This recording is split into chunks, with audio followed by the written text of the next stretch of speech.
आप सभी को जय मसीह की। आप सभी के लिए मैं लेकर आ गया हूँ आज का वचन। और मेरे प्रियो, आज का वचन की तरह परमेश्वर आपसे बातें करने जा रहा है। इन वचनों की तरह आपके जीवन में आशीष उतरने जा रहा है।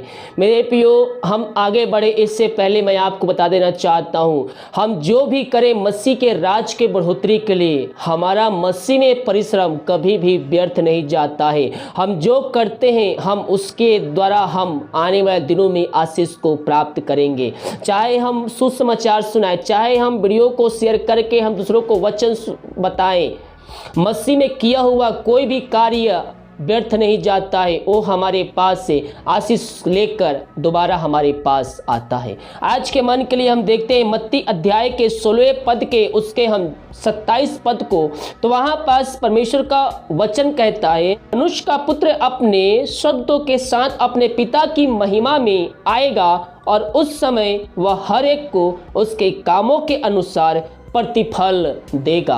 हम इस पृथ्वी पर रहते हुए जो कार्य कर रहे हैं मेरे प्रियो, वो जीवन के पुस्तक में लिखा जा रहा है। जब यीशु मसीह अपने पिता की महिमा में स्वर्गदूतों के साथ इस पृथ्वी पर दोबारा आगमन होगा, तो जो मरे हैं वो सर्वप्रथम वही जिलाए जाएंगे। जो अच्छा कार्य कर रहेंगे अच्छाई के लिए, जो बुरा कार्य कर रहेंगे उसका प्रतिफल को पाने के लिए वह जिलाए जाएंगे। उसके बाद जो जिंदा है वह बादलों पर उठा लिए जाएंगे। हर एक नहीं उठाए जाएंगे, जो उसके वचन पे चल रहे हैं, जो उसकी आज्ञाओं को मान रहे हैं, जो मसीह में जीवन यापन कर रहे हैं, वह यीशु मसीह के साथ बादलों पर उठा लिए जाएंगे। हालेलुया। हम जो कुछ करें मेरे प्रियो यहाँ पास, उसका प्रतिफल हम प्राप्त करेंगे। बहुत से लोगों के मन में होता है हम तो यहाँ रहेंगे 40 से 50 साल 70 साल, इसके बाद तो हम इस पृथ्वी पर छोड़ के चले जाएंगे। लेकिन मेरे प्रियो, इस पृथ्वी के बाद ही न्याय हो। अगर आप ये पृथ्वी छोड़ देंगे और मसीह में सो जाएंगे, और अगर आप मसीह में नहीं हैं तो भी आप सो जाते हैं, तो जब यीशु मसीह आएगा तो सर्वप्रथम मुर्दे ही जिंदा किए जाएंगे। मेरे प्रियो, वचन क्या कहता, देखिए मत्ती के 16 अध्याय के 27 पद में वचन कहता है, मनुष्य का पुत्र अपने स्वर्गदूतों के साथ अपने पिता की महिमा में आएगा और उस समय वह हर एक को उसके कामों के अनुसार प्रतिफल देगा।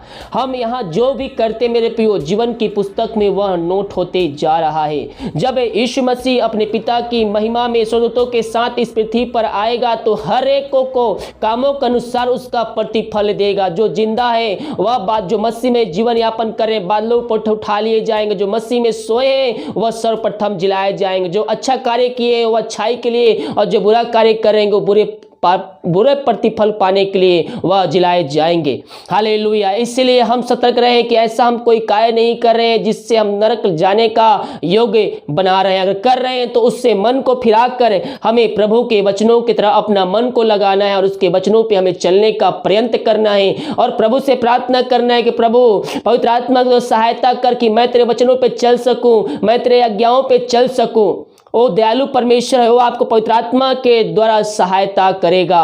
हमारे जीवन में मेरे प्रियो, विश्वास में जीवन में एक विश्वास बहुत ही महत्वपूर्ण है। यीशु मसीह ने हर जगहों पे कहा है विश्वास, विश्वास और विश्वास है। आपके अंदर अगर विश्वास रहेगा तो ही आपके जीवन में आशीष आएगी। अगर हमें उस मुकुट को प्राप्त करना है तो हमारे जीवन में विश्वास होना बहुत ही जरूरी है। उसी पर हम एक वचन देखते हैं मत्ती के 17 अध्याय के उसके हम 14 पद से देखेंगे तो यहाँ पास लिखा है, दुष्ट आत्मा ग्रसित बालक को चंगा करना। जब वे भीड़ के पास पहुंचे तो एक मनुष्य उसके पास आया और घुटने टेक कर कहने लगा, हे प्रभु मेरे पुत्र पर दया कर, क्योंकि उसको मिर्गी आती है। उससे जो मनुष्य यीशु मसीह के सामने घुटने पर आया, उसका एक पुत्र था और उसको क्या बीमारी थी, उसको मिर्गी आने की बीमारी थी और वह बहुत दुख उठाता है और बार बार आग में और बार बार पानी में गिर पड़ता है।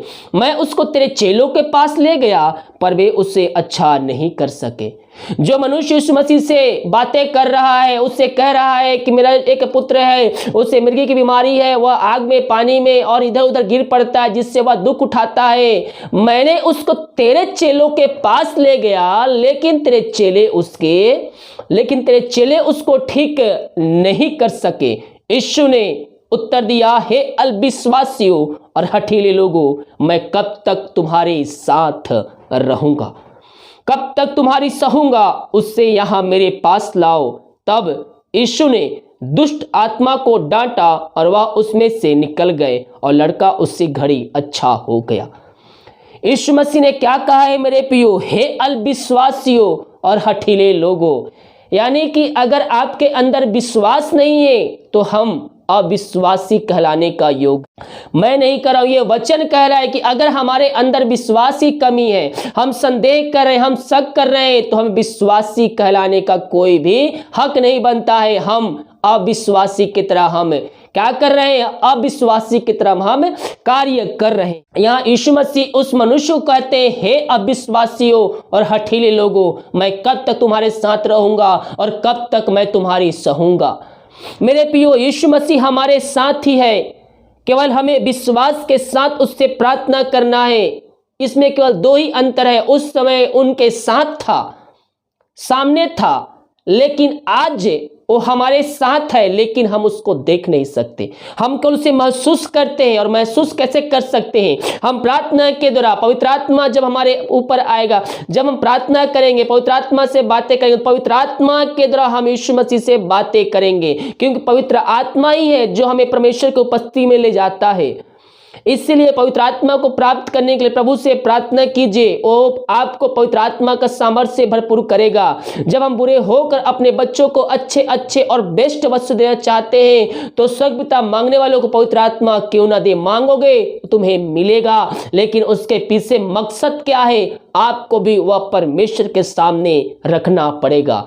वो नाप तौल के नहीं देता है, वो हर एक मनुष्य को एक समान में देता है। केवल आपके अंदर सच्ची लालसा और सच्ची इच्छा होनी चाहिए। तब वो अपने बेटे को यीशु मसीह के पास ले गया और यीशु मसीह ने दुष्ट आत्मा को क्या किया? डांटा, और उसी घड़ी वह लड़का चंगा हो गया।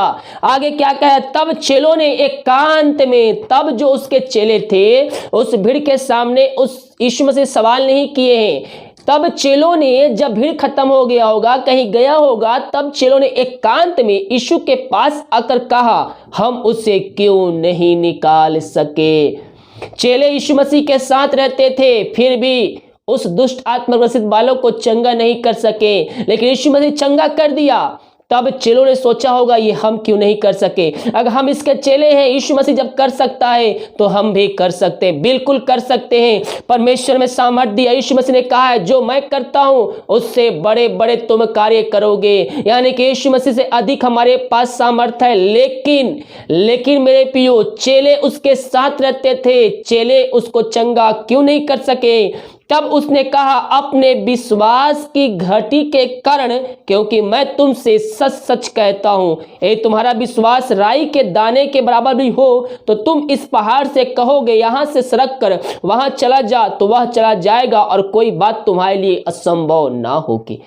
यीशु मसीह के साथ घूमते थे, फिरते थे, उनको चंगाई सबको देते थे, सुसमाचार उनके साथ सुनाए थे, लेकिन वह दुष्ट आत्मग्रसित बालक को चंगा नहीं कर सका। क्यों? क्योंकि उस चेलों के अंदर विश्वास की घटी थी, विश्वास की कमी थी, इसलिए उस दुष्ट आत्मग्रसित बालक को वह चंगा नहीं कर सका। यीशु मसीह ने कहा, जो मैं करता हूं उससे बड़े बड़े कार्य तुम करोगे। यानी कि हमारे पास परमेश्वर सामर्थ्य दिया हो सब करने के लिए, लेकिन कहीं ना कहीं हमारे अंदर कहीं ना कोई शक उत्पन्न हो जाता है। शैतान हमारे मन में भी प्रकार के बातों को उत्पन्न कर देता है और हम उस सामर्थ्य से वंचित हो जाते हैं, हम उस आशीष से वंचित हो जाते हैं। इसलिए हमें प्रभु के वचनों पे चलना है। अगर हमारे अंदर शक आ रहा है, संदेह आ रहा है, बुरे विचार आ रहे हैं, तो ये सब शैतान के द्वारा आपके जीवन में भेजा हुआ एक हथियार है, ताकि आप परमेश्वर के आशीषों से वंचित हो जाए, परमेश्वर की उपस्थिति से आप नीचे गिर जाए। जब ऐसा है तो यीशु के नाम में उस विचार को झिड़काइए अपने जीवन से, अपने घरों से, और फिर देखिए चमत्कार किस प्रकार से आपके जीवन में होता है। यीशु मसीह ने क्या कहा है? देखिए क्या कहता है, क्योंकि मैं तुमसे सच सच कहता हूं, यदि तुम्हारा विश्वास राई के दाने के बराबर भी हो तो इस पहाड़ से कहोगे, यहां से सरक कर वहां चला जा, तो वह चला जाएगा, और कोई बात तुम्हारे लिए असंभव ना होगी। यीशु मसीह बहुत से चीजों का उदाहरण दे सकता था, लेकिन वह राई के दाने के बराबर ही क्यों वह उदाहरण दिया? मेरे प्रियो, जब राई का दाना आप हाथ में लेकर तोड़ेंगे तो वह नहीं टूटेगा, जब तक आप उसको किसी चीज से पीटेंगे नहीं, तोड़ेंगे नहीं तब तक वह नहीं टूटेगा। अगर हम खोखला चीज हाथ में लेकर ऐसे करते हैं लकड़ी तो वह टूट जाता है, लेकिन अगर हम वही मजबूत लकड़ी लेंगे, अगर हाथ से तोड़ेंगे तो वह नहीं टूटेगा। राई का दाना देखने में छोटा है, लेकिन वह अंदर से क्या है? वह अंदर से ठोस है, वह अंदर से मजबूत है। वैसे ही हमारा विश्वास भी अंदर से मजबूत होना चाहिए, अंदर से ठोस होना चाहिए, ताकि हम हर एक परिस्थितियों में हम विश्वास में खड़े निकल सके। अगर हमारे जीवन में दुख तकलीफ बीमारी समस्याएं कष्ट आ जाए, हम विश्वास से पीछे हटने वाले नहीं, बल्कि हम विश्वास में आगे बढ़ने वाले हो जाए। क्योंकि जब हम विश्वास करते हैं तो हम प्रभु की महिमा करते हैं, और बिना विश्वास हम उससे प्रसन्न कर ही नहीं सकते। अगर हमारे अंदर विश्वास रहेगा मेरे प्रियो, तो हम हर चीजें हम प्राप्त कर सकते, क्योंकि बिना विश्वास उसे प्रसन्न करना अनहोना है। हमें उससे आशीष चाहिए, चंगाई चाहिए, छुटकारा चाहिए, तो हमें विश्वास रखना होगा, हमें विश्वास के साथ प्रार्थना करना होगा। संदेह करने वाली बातें अगर आपके मन में आए, यीशु के नाम में झिड़काइए, वो आपके जीवन से आपके घरों से निकल जाएगा। हम विश्वास करने वाले हो जाए ताकि हम आशीष को प्राप्त कर सके। आइए हम एक छोटी सी प्रार्थना की ओर चलते हैं। धन्येश्वर राजा, glory glory glory, Reeba सिखराबा फुलराबा रिखराबा रक्तम Jayam. धन्येश्वर राजा, धन्येश्वर राजा, तेरे नाम की महिमा हो, स्तुति हो, प्रशंसा हो। Glory glory glory. पिता परमेश्वरी वचन जहाँ भी चलिए वहाँ तेरे नाम की महिमा प्रकट होने पाए, अतिशय कर्म होने पाए, वचनों के प्रार्थना के द्वारा इनका जीवन पूर्ण रूप से परिवर्तन होने पाए, अद्भुत कार्य चमत्कार इनके जीवन प्रकट होने पाए। पिता इस वचन के द्वारा पिता इनका जीवन परिवर्तन होने पाए, उस घर में उद्धार आने पाए, हर एक शक वाली बातें, हर एक संदेह वाली बातें इनके जीवन से निकलने पाए। ये विश्वास करने वाले हो जाए पिता, ताकि विश्वास करके वह तेरी आशीष को प्राप्त कर सके। इन सारे भाई बहनों को तेरे हाथों में सौंपते, तेरे नाम की महिमा इनके जीवन प्रकट होने पाए, अतिशय कर्म होने पाए, बंधन टूटने, रास्ते खुलने पाए, जो बीमारी के घरों में तेरे नाम से चंगे होने पाए। ये वचन के जीवन 30 गुना 60 गुना 100 गुना फलवंत होने पाए। पिता ये हर एक परिस्थितियों में तुझ पर भरोसा करने वाले हो जाए, विश्वास करने वाले हो जाए। पिता परमेश्वर ये वचन इनके हृदय पिता व्याप हो जाए खुदावन, यही हम प्रार्थना करते। प्रार्थना सुना, धन्यवाद यीशु के नाम पिताजी आशीष मांगते हैं, सुन दया से ग्रहण कर। आमीन आमीन और आमीन।